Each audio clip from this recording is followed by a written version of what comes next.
There is a comfortable story we like to tell ourselves about the Chinese economy. It is a story that feels familiar, almost reassuring, because it fits the models we understand. We look at the headlines, the collapsing real estate giants, the slowing growth rates, the ghost cities, and we tell ourselves that China is simply repeating the mistakes of the West. We say they are over-leveraged. We say they are inefficient. We say they are stumbling toward their own version of 2008, a Lehman moment that will finally force them to play by the rules of gravity. This narrative is comforting because it implies weakness. It implies that the opacity of their financial system is a flaw, a sign of incompetence, or a byproduct of corruption that they just haven't managed to clean up yet. It suggests that if we just wait long enough, the math will catch up with them. But you need to look closer, because that assumption, that their lack of transparency is a bug in the system, is the single greatest blind spot in Western strategic thinking today. We need to talk about what is actually happening inside China's financial architecture. We are not dealing with a messy, developing market struggling to modernize its accounting standards. We are dealing with a deliberate, state-directed construction of financial fog. Consider the sheer scale of what we call the shadow system. We are talking about estimates ranging upward of $8 trillion. That is not a rounding error. That is not a few bad loans hiding in the footnotes of a provincial bank. $8 trillion is an entire parallel economy. You do not accidentally misplace the equivalent of the combined GDPs of Germany and Japan.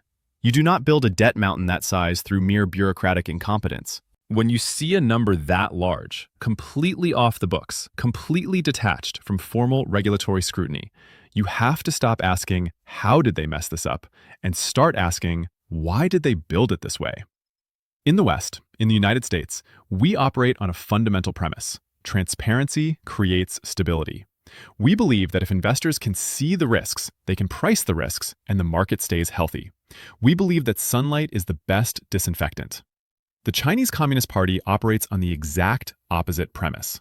For Beijing, opacity is not a failure of the system. Opacity is a tool of the state. This shadow financing, largely channeled through local government financing vehicles, allows the state to do two things simultaneously that should be impossible.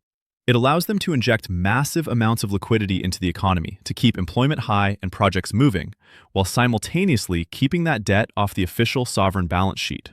It allows them to run a stimulus program that rivals anything in history without ever admitting to the world, or even their own citizens, the true cost of that growth. They are decoupling risk from reality. When a Western analyst looks at China, they see a balance sheet with holes in it. They see missing data. They see risk. But from the perspective of the party, that missing data is a shield. By obscuring the true nature of liability, they prevent market panic.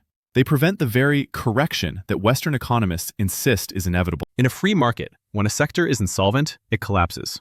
The market clears the dead wood.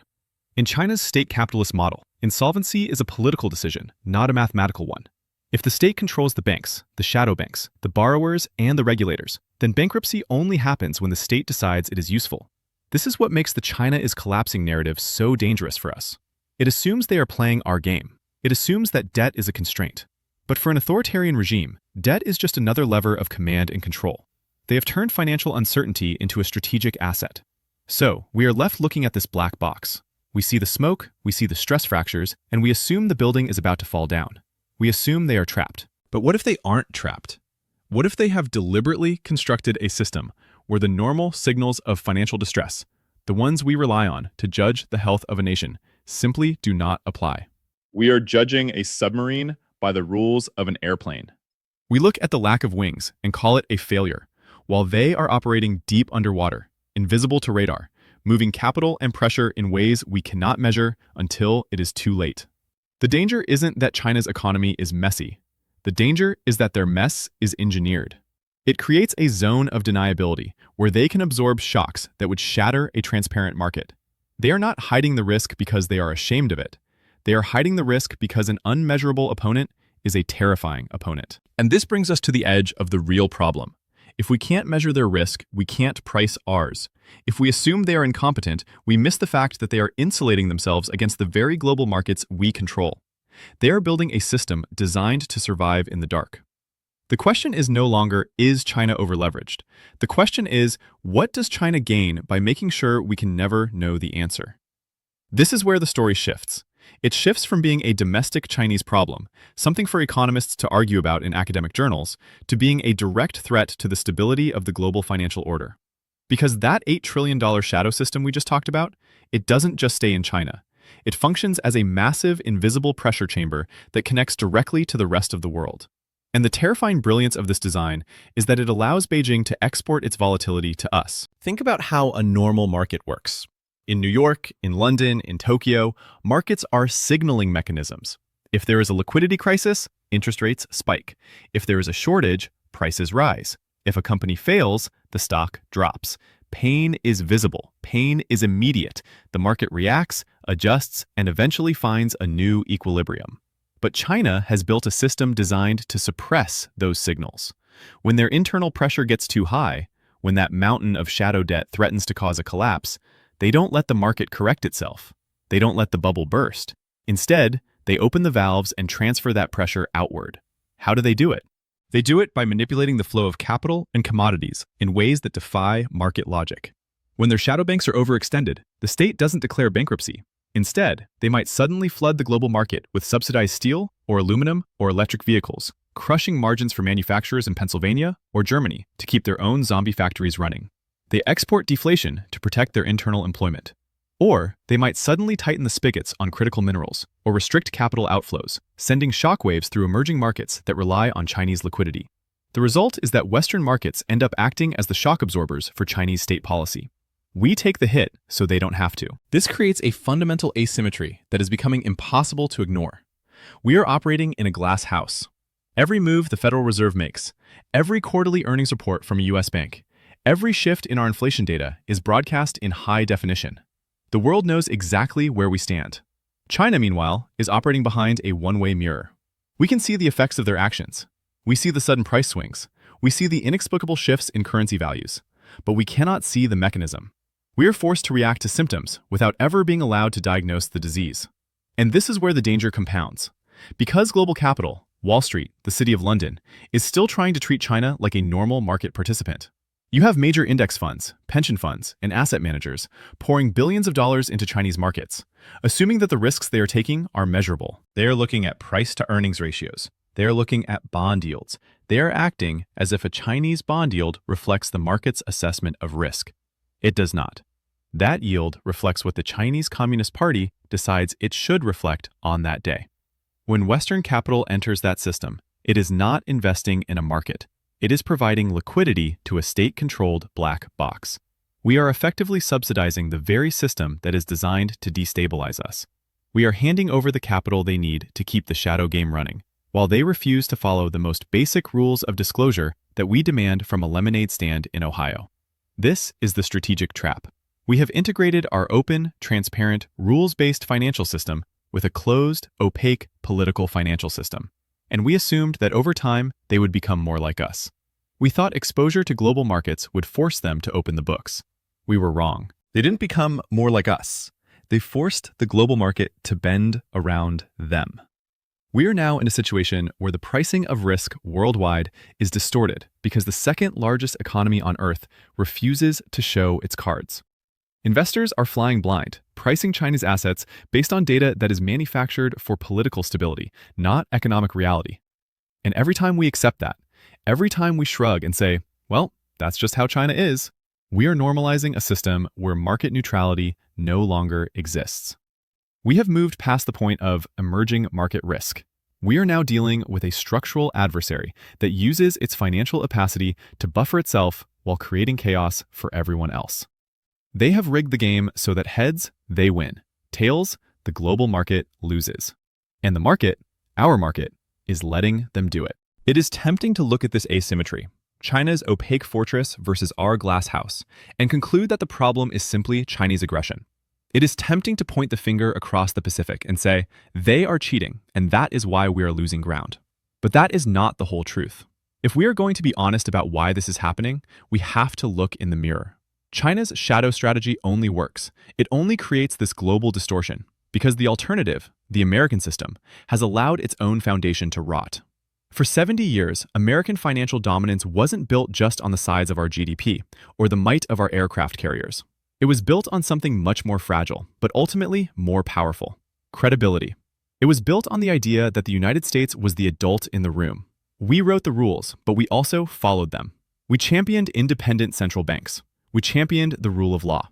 We championed transparency. Investors bought treasury bonds not because they loved America, but because they trusted that the rules wouldn't change overnight. The dollar was the bedrock of the global economy because American institutions were seen as insulated from the whims of a single ruler. That trust is a strategic asset. It is what allows us to sanction rogue states. It is what allows us to borrow at rates that would bankrupt any other nation. It is the source of our leverage. And over the last decade, we have taken a sledgehammer to it. We have to talk about the degradation of the American brand, and specifically, the acceleration of that degradation during the Trump era. This is not about partisan politics.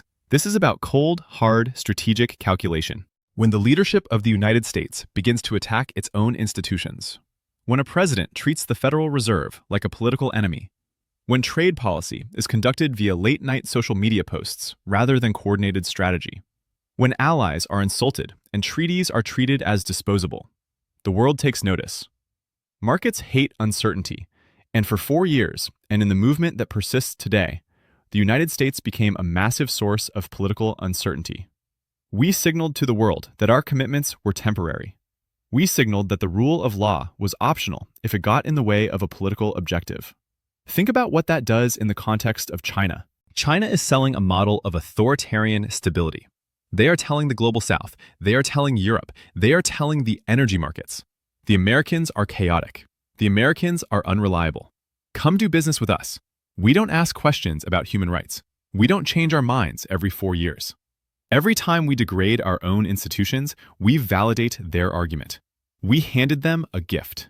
Just as China was expanding this shadow financial system, just as they were most vulnerable to a coordinated Western response, we decided to fracture the West. Instead of building a unified economic wall with Europe and Asia to force China into transparency, we started trade wars with our own allies. We placed tariffs on Canadian steel. We threatened German automakers. We treated our friends like rivals. And in doing so, we destroyed the possibility of a united front. China looked at this and saw an open door. They realized they didn't need to defeat the Western financial order. They just had to wait for us to dismantle it ourselves. They saw that if the United States abdicates its role as the guarantor of stable norms, there is no one left to enforce the rules.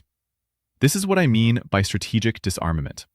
We are in a conflict that will be decided by who controls the flow of capital and the standards of the global economy.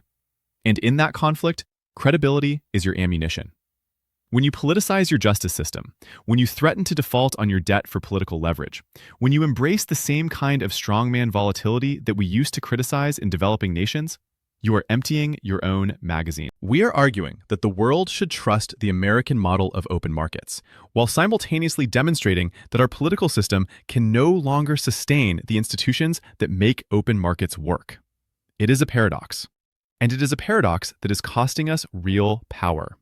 China is exploiting this. They are betting that the United States is now too polarized, too internally damaged, and too unreliable to lead a global response to their shadow economics. They are betting that we are so busy fighting each other, so busy attacking our own foundations, that we will let them rewrite the rules of global finance without a fight. And looking at the trajectory we are on, it is very hard to say they are wrong. We are making ourselves vulnerable, not because we lack the economic strength, but because we are destroying the institutional trust that makes that strength usable. We are doing their work for them. So, where does this road end? If we continue on this trajectory, if China continues to operate a massive, opaque financial black hole, and the United States continues to erode the institutional credibility required to challenge it, we need to be very clear about what the world looks like 5, 10 years from now. We are not just watching a shift in GDP rankings. We are watching the normalization of sovereign opacity as a legitimate state strategy. Think about the precedent that is being set right now. China is demonstrating to every authoritarian regime, every emerging power, and every strategic rival that you do not need to play by Western rules to access Western capital. They are proving that you can hide your debt, manipulate your currency, and conceal your internal risks, and Wall Street will still come knocking. If this stands, why would anyone else follow the rules? Why would Saudi Arabia, or Brazil, or India continue to adhere to the strict disclosure standards of the IMF or the World Bank if they see that the second largest economy on Earth is exempted from them? We are facing a future where the global financial system fractures. On one side, you will have the transparent, regulated Western sphere, where capital is safe but burdened by the cost of playing fair. On the other side, you will have a growing dark pool of global finance, a coalition of states operating outside the lines, moving capital through shadow networks, immune to scrutiny and immune to accountability. And here is the hard truth. In that world, the American superpower ceases to exist as we know it. Our power has always rested on the universality of the dollar and the reach of our financial sanctions. When we freeze assets, when we cut off access to SWIFT, it hurts because there is nowhere else to go. But if a parallel, opaque financial architecture is allowed to mature, one that operates entirely off the books, our sanctions become toothless. Our leverage evaporates. We lose the ability to enforce behavior without firing a shot. We lose the exorbitant privilege of the dollar being the world's default reserve currency. And once that leverage is gone, it does not come back.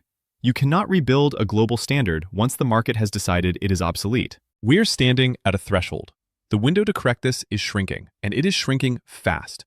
Every quarter that passes where we accept Chinese opacity as business as usual creates new layers of dependency that are harder to unwind. Every political cycle we spend attacking our own institutions creates more cracks for that shadow system to exploit. The comfortable option is to do nothing. The comfortable option is to hope that China collapses on its own, or that the market will magically self-correct. But hope is not a strategy. We have a choice to make, and it is a binary choice. Either we reinvest in our own credibility, repair our alliances, and force a confrontation on financial transparency while we still have the economic weight to win it. Or we accept a slow, irreversible slide into a world where the rules are written by the highest bidder in the darkest room. We can no longer pretend that we can coexist neutrally with a system designed to undermine us. The trajectory is set. The momentum is against us. And at this point, we need to understand that inaction is not just a delay. Inaction is a decision to lose.